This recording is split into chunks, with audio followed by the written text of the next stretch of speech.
melting glaciers, drought, rising sea levels. These are just some of the environmental disruptions that are likely to worsen with climate change. But dangerous climate change is not just something that might happen in the future. The Earth has already warmed by almost 1 degree Celsius since the dawn of the Industrial Age. The effects are already being felt now. Vulnerable communities are trying to adapt.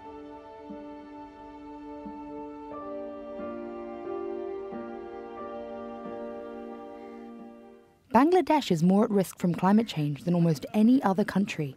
It's prone to flooding, cyclones and drought. Climate change may already be exacerbating those things. জলবায়ু পরিবর্তনে যেমন এখন আমরা দেখতেছি যেটা জলবায়ু পরিবর্তন আগে যেমন ধারাবাহিকতা ছিল বন্যার সময় বন্যায় খরার সময় খরা এখন কিন্তু এটা হচ্ছে না এখন দেখা যাচ্ছে খরার সময় হঠাৎ করে বৃষ্টি হচ্ছে বন্যাও হচ্ছে আবার যখন বৃষ্টির প্রয়োজন বৃষ্টি নেই অনাবৃষ্টি হচ্ছে রোদের জন্যই থাকা যাচ্ছে না Bangladesh sits at the bottom of a delta plain where 3 main rivers converge. It's straddled by the melting Himalayan glaciers in the north and the rising waters of the Bay of Bengal in the south. That makes it highly susceptible to flooding. In 2009, Cyclone Isla tore through Bangladesh, uprooting trees, flattening homes and destroying crops.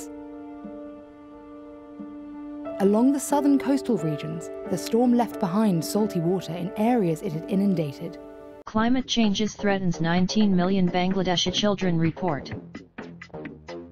Nearly 1 in 3 children in Bangladesh at risk from cyclones, flooding and climate change-linked disasters UN. The lives and futures of more than 19 million children are at risk of disasters linked to climate change in Bangladesh, the UN Agency for Children has said.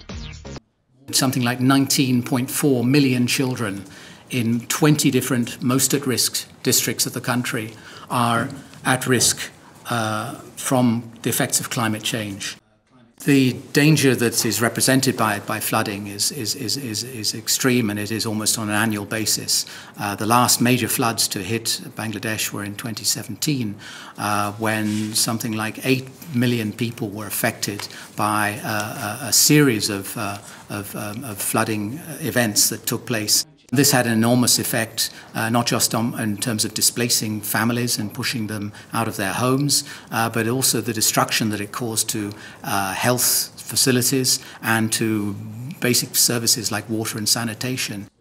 There are already something like 6 million climate refugees in Bangladeshi cities, and that number is growing fast. Brutal surroundings where they are forced to essentially fend for themselves, many children being pushed into very hazardous forms of child labour, many girls who end up being pushed into taking early marriages because their families can no longer look after them.